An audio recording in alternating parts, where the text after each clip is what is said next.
आपका CRS score जो up जाएगा या डाउन जाएगा। कनाडा की पीआर कैसे लेंगे, हर साल 5 पॉइंट जो है कम होते जाएंगे लेते हैं तो आपके सीआरएस स्कोर बहुत ड्रास्टिकली बढ़ते और हैं। उससे आपको अच्छे पॉइंट्स मिल जाते हैं।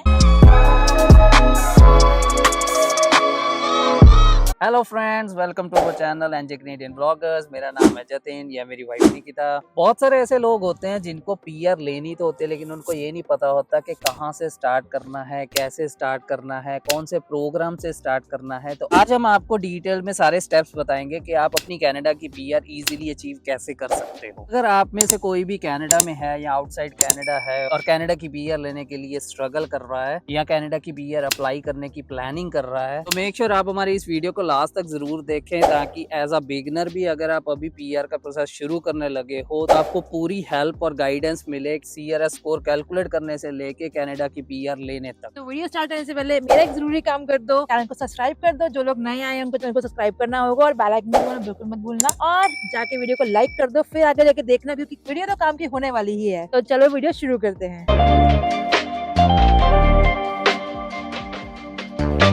तो सबसे पहले और सबसे जरूरी स्टेप की बात कर लेते हैं। जब भी हम कनाडा की पीआर लेने की बात करते हैं तो सबसे पहला स्टेप आता है हमें अपना सीआरएस स्कोर कैलकुलेट करना आना चाहिए। अब कुछ लोग हमारे चैनल पे नए आए होंगे तो उनके लिए बता दूं कि सीआरएस स्कोर का मतलब होता है कॉम्प्रिहेंसिव रैंकिंग सिस्टम, जो कनाडा की आईआरसीसी के द्वारा बनाया गया है, जिसके बेसिस पे रैंक दिए जाते हैं डिफरेंट एप्लीकेंट्स को। अब हम बहुत सारे प्रीवियस ड्रॉज की बात करें तो हम देख रहे हैं कि जितने भी जनरल ड्रॉज आ रहे हैं सभी 500 से ऊपर ही जा रहे हैं और वो ऊपर ही रहने वाले हैं। इसी वजह से बहुत सारे लोगों को अभी भी बहुत टेंशन है कि हम कनाडा की पीआर कैसे लेंगे। आज हम यही बात करने वाले हैं कि इन सीआरएस स्कोर को बढ़ाने के पीछे जो फैक्टर्स काम करते हैं, आपको उन फैक्टर्स के लिए क्या क्या करना है जिससे आपके सीआरएस स्कोर 500 से ऊपर चले जाएं और आपकी पीआर इजीली हो जाए। तो वैसे तो बहुत सारे फैक्टर्स जो है उसमें इन्वॉल्व होते हैं, डिपेंड करता है उन फैक्टर्स के हिसाब से आपका सीआरएस स्कोर जो अप जाएगा या डाउन जाएगा। बट आज हम बात करेंगे 4 इंपॉर्टेंट फैक्टर्स के बारे में। तो बात करते हैं सबसे पहले फैक्टर की, जो है एज। अगर आप लोग यंग हो तो आपके लिए तो वारे नहीं आ रहे हैं, आपकी पीआर हो जाएगी इजीली, आपके पॉइंट्स बन जाएंगे। बट अगर आपकी एज 30 से अबव है तो आपके हर साल 5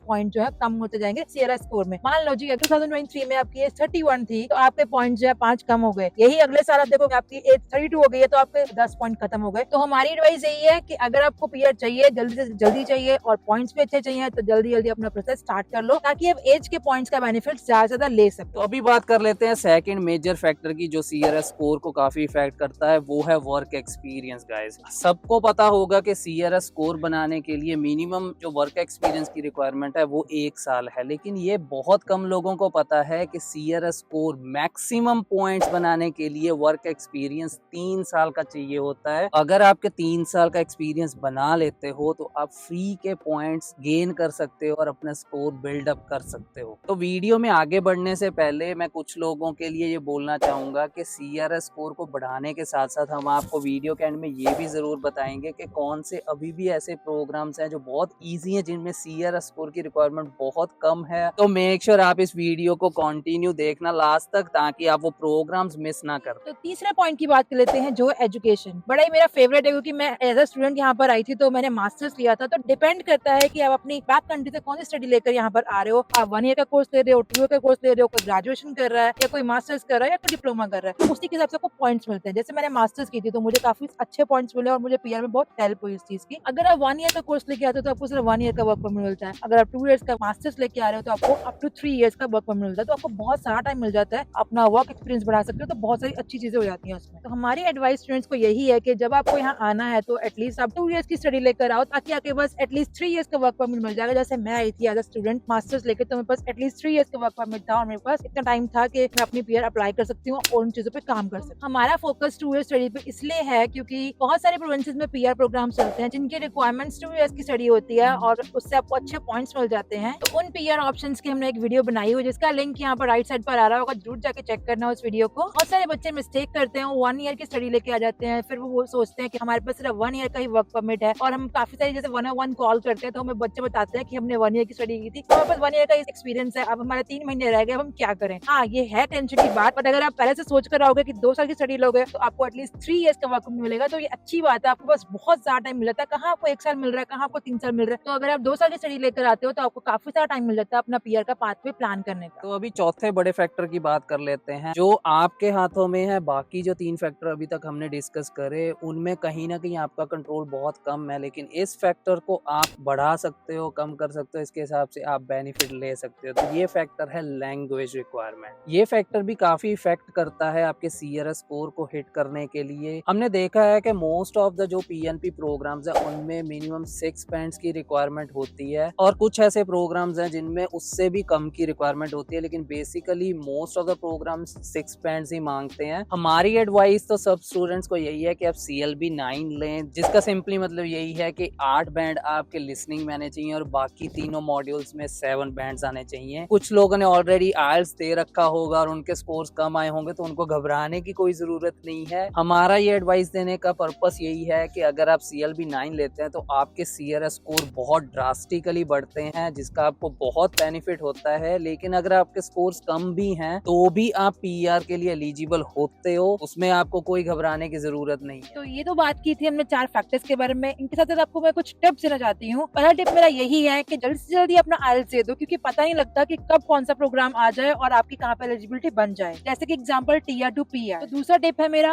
वेस्ट जो है उसको ECA भी कहते हैं, और वो होती वेस्ट से ही है। तो आप लोग अगर वो करवा के रख लोगे तो वो भी ज्यादा बेटर रहेगा। अब बच्चों को कंफ्यूजन होगी कि हम यहाँ पर स्टडी करिए तो तब भी वेस्ट करवानी है। जी नहीं, आपको तब वेस्ट नहीं करवानी है। अगर आप आउटसाइड कंट्री अच्छी स्टडी कर रहे हो, जैसे मैंने अपनी मास्टर्स वहाँ से भी की थी इंडिया से, तो हमने वेस्ट कराने की वहाँ से भी कोशिश की थी कि हम कर लेते हैं, पर मेरे पीआर प्रोग्राम में वो रिक्वायरमेंट नहीं थी, बट कुछ बच्चों को रिक्वायरमेंट होती है। तो आप ये 2 जरूरी काम जरूर करवा के रखो, एक IELTS और दूसरा वेस्ट। अभी हम बात करने वाले हैं कुछ ऐसी रीसेंट चेंजेस के बारे में जो IRCC के थ्रू हुई हैं, जिनका इम्पैक्ट आपको होने वाला है या हो चुका है। बहुत सारे नए प्रोग्राम्स इंट्रोड्यूस हुए हैं जो कि स्किल्ड कैंडिडेट्स के लिए ही इंट्रोड्यूस किए गए हैं, और उन प्रोग्राम्स का जो CRS स्कोर है वो हमने देखा है कि वो 500 के नीचे आ रहा है सभी ड्रॉज में। जैसे कि एग्जांपल ले लेते हैं, हेल्थ केयर का ड्रॉ आया था 431 पे। इसी तरह से उन्होंने 6 कैटेगरीज बनाई हैं बेस्ड ऑन द डिमांड, जैसा भी अलग अलग प्रोविंसेस में उनकी डिमांड चल रही है। अगर आप इनमें से भी किसी भी कैटेगरी में एलिजिबल होते हैं तो मेक श्योर आप अपनी एलिजिबिलिटी जरूर चेक करें, क्योंकि अगर आप इन कैटेगरीज में कहीं पे भी एलिजिबल होते हैं तो आपको हार्ड वर्क करने की कोई जरूरत नहीं है, आपको CRS स्कोर ज्यादा बनाने की कोई जरूरत नहीं है। तो मेक श्योर आप इस चेंज का जरूर बेनिफिट उठाएं। जैसा कि अभी हमने आपको स्किल्ड कैटेगरीज के बारे में बताया, ऐसे आपके पास हमेशा एक प्लान भी जरूर होना चाहिए। चाहे आपकी फाइल ऑलरेडी पूल में पड़ी है, आप वेट कर रहे हो CRS स्कोर के कम आने के लिए, ऐसे ही और भी बहुत सारे प्रोग्राम्स हैं जिनमें आप ट्राई कर सकते हो। उन पे भी ऑलरेडी हमने वीडियोस बनाई हुई। अगर मैं बात करूं AIP की, जिसमें आपको CRS स्कोर बनाने की ही जरूरत नहीं है, या मैं बात करूं RNIP प्रोग्राम की, उसके ऊपर भी हमने डिटेल्ड वीडियो बनाई हुई है। उनका भी लिंक आपको दिख रहा होगा, आप उस पर जाके चेकआउट कर सकते हो वो वीडियोस। तो ये हमने आपको कुछ एग्जांपल्स दी हैं, कुछ ऐसे पीआर प्रोग्राम्स बताया जो बहुत इजी हैं, जिनमें रिक्वायरमेंट्स बहुत कम है। तो आप अपनी स्किल्स के हिसाब से रिसर्च जरूर करा करिए कि आपके लिए कौन सा पीआर पाथवे इजी है, जिसमें आपको ज्यादा काम करने की जरूरत नहीं है, एम्प्लॉयर से कुछ लेने की जरूरत नहीं है, IRCC को ज्यादा CRS स्कोर दिखाने की जरूरत नहीं है। तो मेक श्योर कि ये सब चीजें करिए जिससे आपकी कनाडा की पीआर इजीली आपको मिल सके। तो अगर आपको हमारी वीडियो अच्छी लगी है तो आपको पता है मेरे फेवरेट 3 काम करने हैं। लाइक कर दो, कमेंट कर दो और शेयर कर दो इस वीडियो को उन लोगों के साथ जिन लोगों को इस वीडियो की बहुत ज्यादा जरूरत है। चैनल को सब्सक्राइब करना बिल्कुल मत भूलिएगा और बेल आइकन दबाना बिल्कुल बिल्कुल मत भूलिएगा, ताकि आप तक ये वीडियो सबसे पहले पहुंच सके और आप कोई भी इंपॉर्टेंट अपडेट जो है वो मिस ना कर सके। तो मिलते हैं नेक्स्ट वीडियो में, तब तक के लिए बाय बाय।